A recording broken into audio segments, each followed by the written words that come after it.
was like, okay, how can I take this further? There's got to be more money in this than slaving away 10-hour days on edits just for $100. And I was like, if I can just get 1 to 2 high-paying clients reoccurring, that'd be great. I never actually got anybody above 800 a month, which now none of my clients are that low. Just failing so many different business models and then seeing that this one actually worked when I put the effort in. Other programs you might join, you go in and they may give you some course content and be like, here, go figure it out yourself.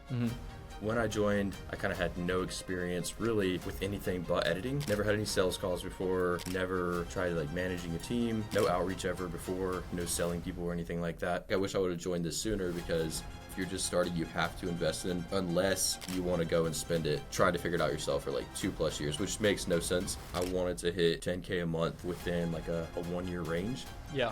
$800 a month coming to the program. I've now gotten, all my clients are very high quality, very good to work with, all on reoccurring monthly payments, and now I'm doing. So Clay, thank you so much for hopping on the channel. Yeah, thank you. I really wanted to bring you on because I think your story is going to resonate with a lot of people viewing this channel. And also I think you're a great example of just someone who really, stuck with the process and put in the hard work even when you didn't feel like it, even when you weren't getting like crazy results every single week from it. And then in the last couple of, weeks, you've been able to have some really serious growth in the revenue as well. But that's all thanks to the work you've put in the couple months leading up to it. So I really wanted to bring you on and thank you for taking the time. So I guess maybe you could start by giving people a little bit of context around who you are, what you do, how you got into the content agency space, and let's kind of start there. Yeah, so my name is Clay. I am on the East Coast, so I kind of started my content agency journey really by just scrolling on YouTube, and I actually came across a YouTube video from somebody that was not Grow Creatives. I joined his program, and it was like a low ticket, just getting started more in the make money online type of short form agencies. I don't know if some of you probably watching are pretty aware with short form agencies, but they're a lot popular, it seemed, a few months back, maybe around like 2024, 2023. But I joined his thing, got some stuff from that. I got like my first ever client that was like a low ticket client. They were like around $500 a month, solely through sending them a re-edit of their content through DMs, and he liked it, and he's like, all right, we're gonna do it for $100 a video, and we're gonna do 5 videos a month. It was like great. We ended up only doing around 2 or 3 videos a month, and it was just really low paying. But just getting into that and really seeing proof of concept, I was like, okay, how can I take this further? There's got to be more money in this than slaving away 10-hour days on edits just for $100. So I was scrolling YouTube again, and then I came across actually the same exact video, but from somebody else in Grow Creatives. So I watched it. I was like, oh, this looks really cool. Looks like he's getting really good results. It was actually Danush. And then I joined. But so when I joined, I kind of had no experience really with anything but editing. Never had any sales calls before, never tried like managing a team, never dealt with, really all the aspects except editing. So no outreach ever before, no selling people or anything like that. So that was kind of like the first initial time I was exposed to that. So there was definitely a lot to be learned really in the first few months of getting started. And I would say, so that's kind of how I found this. I could go into more in depth on like the whole process. So yeah, I joined, started attending the calls, and I would say the very first thing that I noticed was how helpful like the weekly calls were, more than really anything else. Just because other programs that you might join, you go in and may not have the week calls. They may give you some course content and be like, here, go figure it out yourself. But with this, even yourself and also Greg, you make sure that we fully understand each aspect. And if we have any questions, you'll answer it within 12 to 24 hours, which is super helpful. Then on the calls and everything, you can answer specific questions. And it's great to hear from somebody, such as Greg, who has, an agency right now, who may be experiencing or has experienced some of the same things that I'm experiencing now. So that was super helpful. Definitely the best part of the program, I would say. And also just the initial investment. It was more for like I guess like the mindset thing, or really trying something that you're not used to, just because it kind of was Committing, painful. right? Yeah, yeah. It was like, because if it was say $100, it would be, I probably wouldn't commit to it as seriously. I think that goes for anything, but I didn't, I only had like, I think it was like $800. And I was, like, oh, this is kind of a big investment for me. I've never spent that much except on a car. But yeah, that was actually one of the bigger parts, I would say, actually kept me dedicated to it, because it was like, okay, I spend this money and it's painful that I spent that money. I need to figure this out. Something that gave me like the push on my end, along with the resources on your end, to kind of, go together and help me be successful with it. So that's kind of how I started. And then I would say, yeah, it's just been a journey of, attending the calls, trying to figure out the next steps, and then I've hired like a VA. I've gotten editors and everything, and I kind of figured out what I was bad at, which was outreach. So that's why I got a VA to do that for me, so I could actually hit those numbers every single day, because that's what I used to struggle with. And I would say that's kind of the biggest needle moving thing. In the beginning, I was focusing on the most mundane things, such as like website creation. Even after you telling me that that's the least thing that you should be worried about. Yeah. But some of the things I feel like I have to do it myself to learn that it's not that important, which is bad, but it's sometimes you got to do it yourself to figure out it's not the best route to go. So yeah, with the outreach though, it wasn't like you just hired the random VA and they were able to do everything perfectly, right? You actually were able to use the knowledge and the systems that you learned from the program and like teach it to the VA. And like your main problem with the outreach wasn't really that you didn't understand what you needed to do. It was staying consistent with that very mundane task of actually, executing it. Is that correct? Exactly. Yeah. Yeah. That was definitely the biggest thing. And I spoke to Greg about the hiring process, if I should even hire a VA. And he kind of mentioned that since they're not a skilled appointment setter, I might have some issues. But then he kind of walked me through the steps of, giving them an SOP and exactly what they need in order to kind of perform. And we kind of worked out a thing where they would just do the initial message and not the whole like appointment setting. And that's worked out really, really good. So awesome. If you don't mind sharing, I think this is what everybody's like kind of thinking about. It's what everybody wants to know. If you don't mind sharing some like actual numbers from the business, where were you at when you first started with us last year? And then, like 6-9 months later, like where are you at right now in terms of, monthly recurring revenue with your content agency? So I started with, it was weird because whenever I started, I actually signed on a client that same month, but it was like back then it was just really low quality clients. And it was somebody that pretty much gave me like $2K and just ran away. So, and that was way back then. So even though I was kind of theoretically making like $2K back then, it was a one and done thing that somebody just gave me. So more realistically, the only retainers that I had back then was like $800 a month. So $800 a month coming to the program.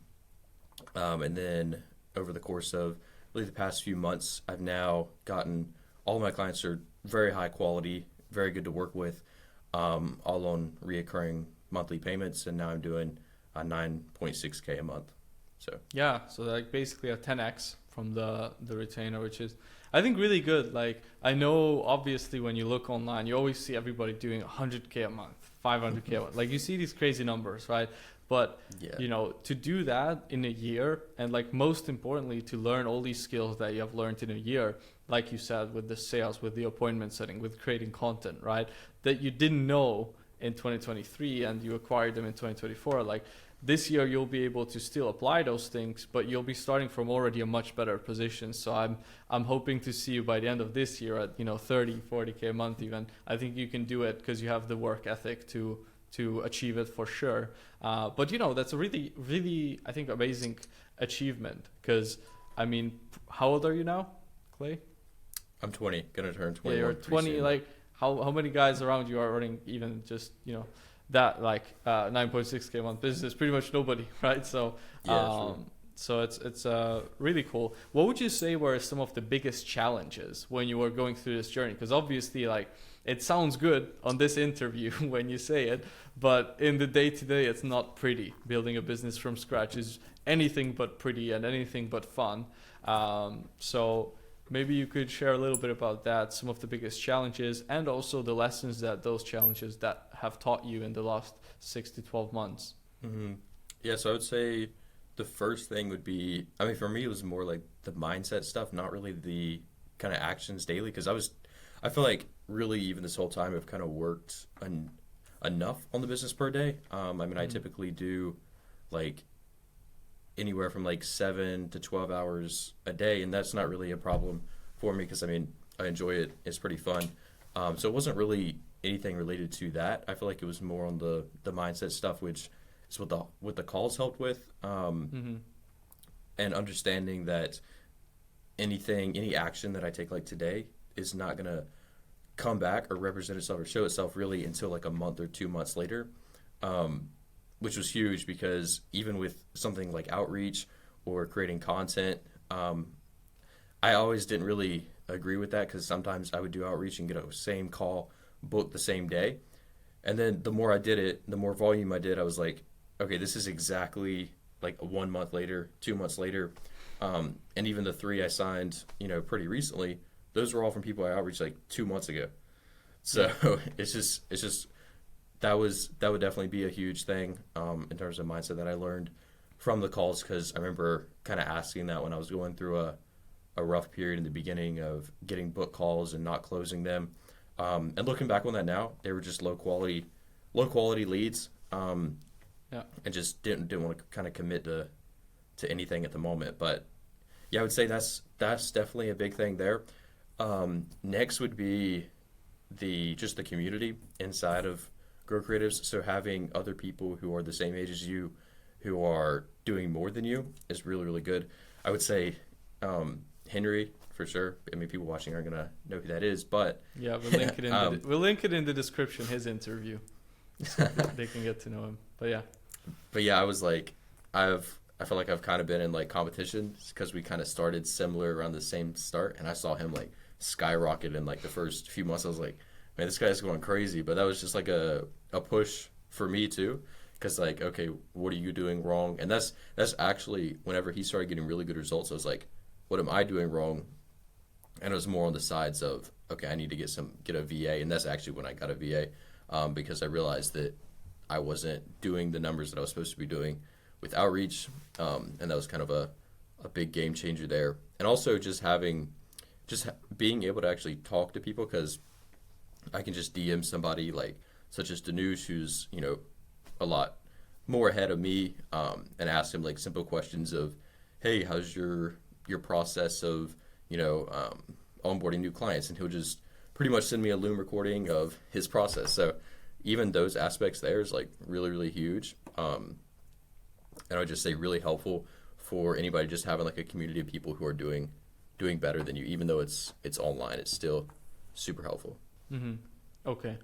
Yeah, I think those are both two really good points. Like the mindset, understanding that there is like this thing called sales cycles, which are usually not one day in B2B businesses, and also just hmm understanding like your actions have a delay in terms of when you will see the results from those.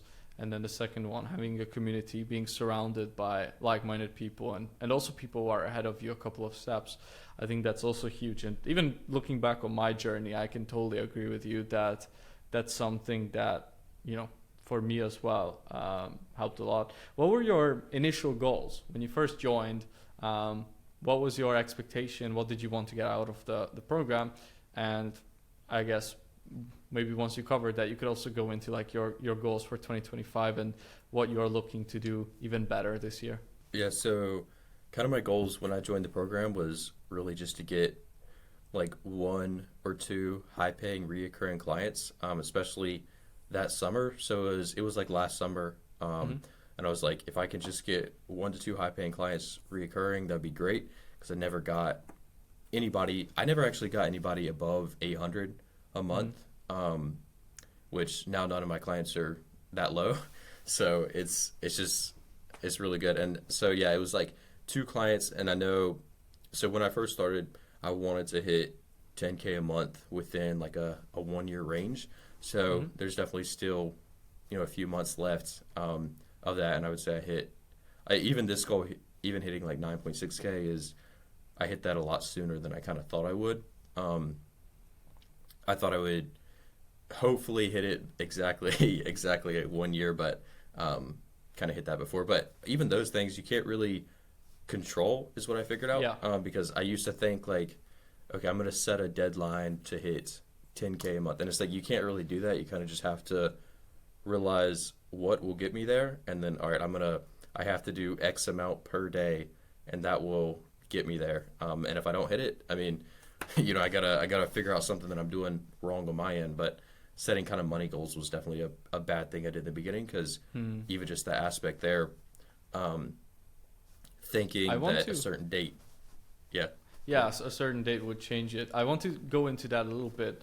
Sorry for cutting you off. mm-hmm. Because I agree with you, number one, that I think it's good to set targets, but you don't want to overly obsess about the numbers. You want to focus on the inputs because that's the only part that you can truly control. The Mm-hmm. timing is kind of up to the universe, so to say, right? Like you can only Yeah, affect it so much. But I want to go into that though a little bit before we would go about the future plans of yours, which is, I mean, most people when they get into that situation where they set the goals don't make you different. Everybody else watching this video have also the goal of hitting 10K a month in a year, right? So your goal wasn't unique, but what was unique with you compared to, I mean, 90% of people who will probably not get it and they will just change business models or quit or whatever it is, right? Is that you were able to still, on the hardest days when you were going to bed, just questioning if this whole thing is even worth it, if it's worth your time, if like this program you are in, if this is even gonna ever work, you still stuck with it and you still woke up the next day and did it regardless of how you are feeling. So what was going through your mind on those days when you really wanted to stop doing it or you really like hated everything about this business? And I guess what's, yeah, the inner dialogue that helped you to keep pushing regardless of not seeing progress, sometimes even for weeks on a financial level? Because that's what really mm-hmm. separates, winners from losers. It's not really the goal. The goal doesn't make you unique. Like everybody wants to be rich, everybody wants to have a healthy body, good relationship, everybody wants all those things. But why do so few people have it? It's because of the mindset. So what was it for you, or what's the main drive or motivation that you have?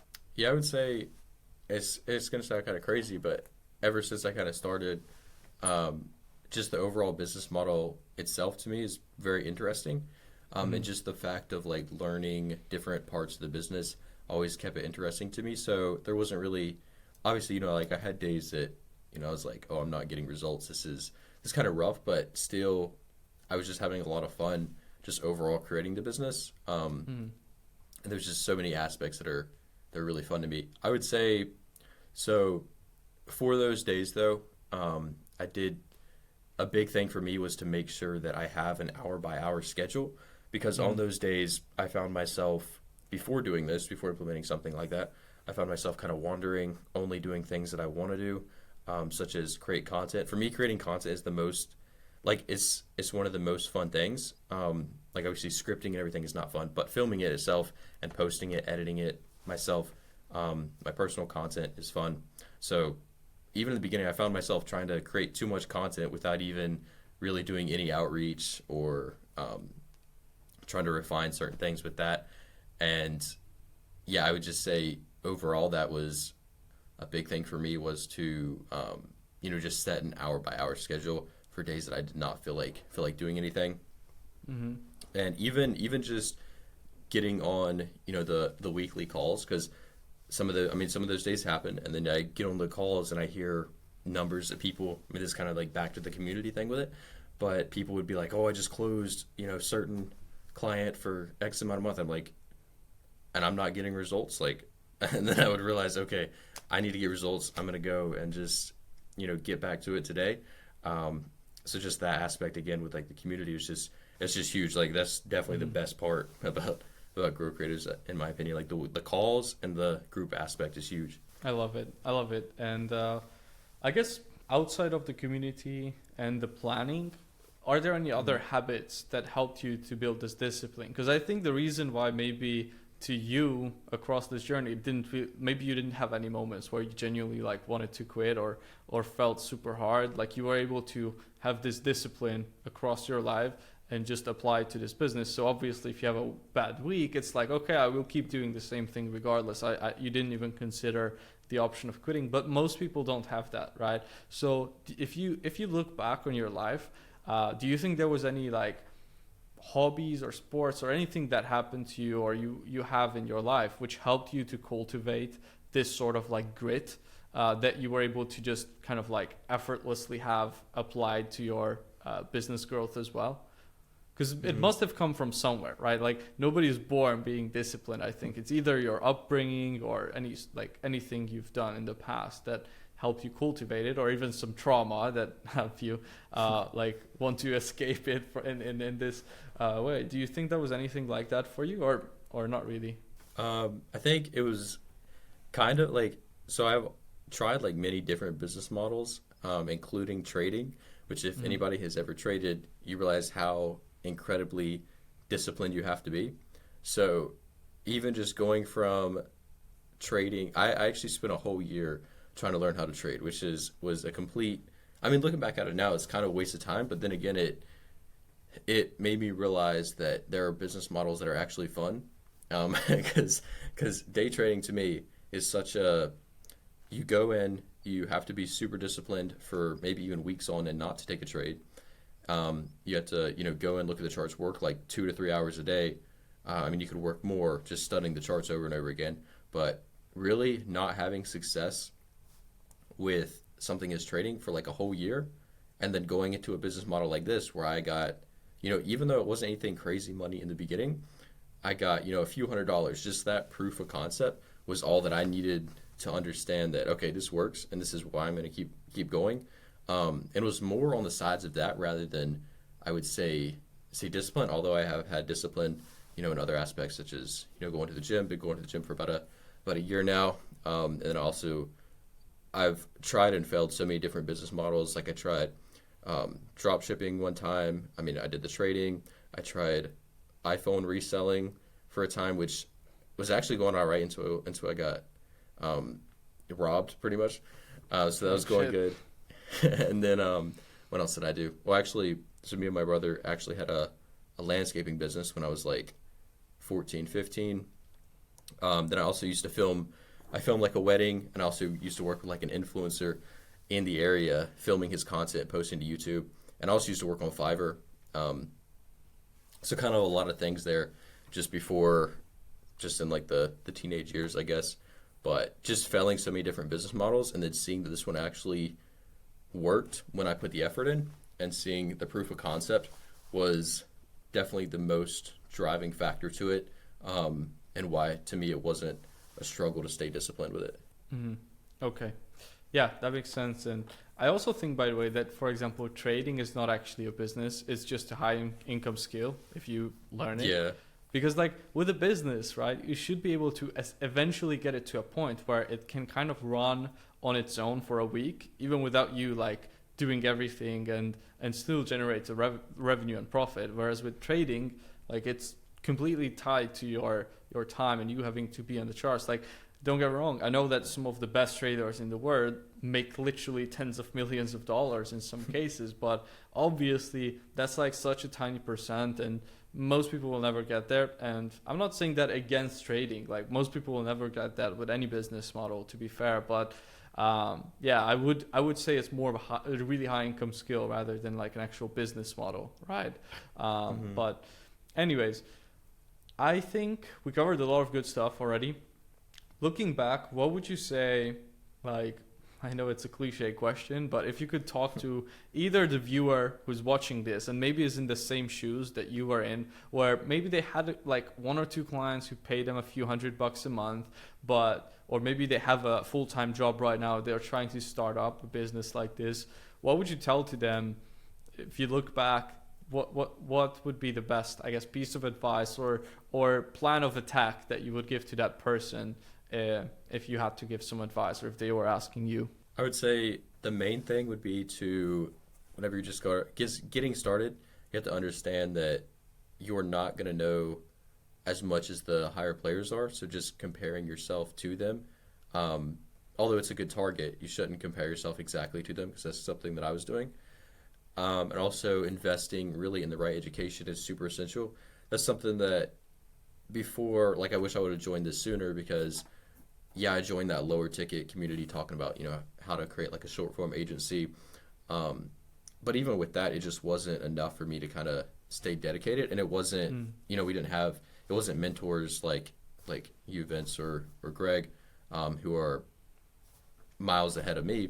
But I would just say, like, if you're just starting, you have to invest in a mentorship unless you want to go and spend trying to figure it out yourself for like 2+ years, which makes no sense. And I wouldn't recommend anybody do that. And even if you do something like that, just mentally, if you're trying something that long, it's going to be a lot harder to stick with it if you're not seeing any results at all. So that's what I would say. And then in terms of actually joining a program like this and trying and actually making sure, you're putting in enough effort is crucial. Yeah. And then anytime you have like doubting of, I'm not getting results, why am I not getting results? It's typically just because you are not putting enough outputs or inputs in on a daily basis, and you're not being patient enough to see the results of those, in my opinion. So that's kind of what I've seen. And even with this, I feel like there's like a time debt of like when you will, like, you just have to put in so much in order to actually see a result with it. And if you're not there, you just haven't put enough time into it. Yeah, I agree. And I think as long as you are putting in the work, you're staying patient and putting in the time, and also getting feedback consistently on what you are doing and improving based on that feedback, there isn't really like a way to fail, I think, as long as you do all those things. So yeah, I love that. Awesome. I want to wrap it up by asking about the plans then for 2025. What do you want to do, differently, or what are your plans, I guess, just going into the next year? Where do you want to go from here? You've already I think you already like experienced a lot of the, like, I guess just now recently, right? Like, I think 0 to 10K a month is where you really experience the most amount of change in your actual day-to-day lifestyle, because that's when you can, move out, not have to worry about money as much on a day-to-day basis. And obviously, I would say even from 10 to 30, 40K a month, there is still quite a lot of cool stuff that you can start doing, which you couldn't before. But, you already like had a lot of that life-changing happen, I think, in the last year. So yeah, where do you want to go from here in 2025? Or I guess just the next couple of years. You don't have to put a time limit on it necessarily. Yeah, I would say so for this upcoming year. I think it would be definitely is doable for me to hit like 20 to 25K a month. I think, although I mentioned prior not to set, specific dates on it, which I'm not going to do, but I do know that hitting that per month is definitely doable, because even I feel like what's gotten me to where I'm at now, I mean, just even pushing more of that and getting good results for my clients. Like, I would even say getting good results for a client is super essential, because just from one of my clients alone, I got like 4 referrals from. Not only signed one of those, just because the other ones there was one that was like an OFM agency and I morally couldn't work with them. Then there was another one who, just dropped off. But referrals are huge. And I would say just getting more results for the clients I have, and just trying to, push the needle further in terms of outreach numbers and even content creation. I definitely want to push that even further. I kind of want to get to like 5,000 to 10,000 followers on Instagram, and then hopefully like a few thousand also on YouTube, pushing that a lot. So obviously that's kind of the big things. Also, I want to get start automating a lot of things in the business. Have like an automation agency come in and build systems, because I've seen people do that as well. But I feel like that's not really necessary for the 0 to 10K and maybe even 20K. I don't know if that's really necessary. I think Even it's for more like 20 the you can- higher end. Yeah. Yeah. No, I think so as well. But yeah, awesome. Well, Clay, thank you so much for taking the time to come on the channel and spit some game for the viewers. And I will leave your channel in the description below for anybody who wants to, watch your videos. Only subscribe if you're actually gonna watch his videos, though. Make sure you don't drop his CTR. But yeah, I will leave that in there. And yeah, thank you, man, for being an amazing client to work with. And thank you for coming on.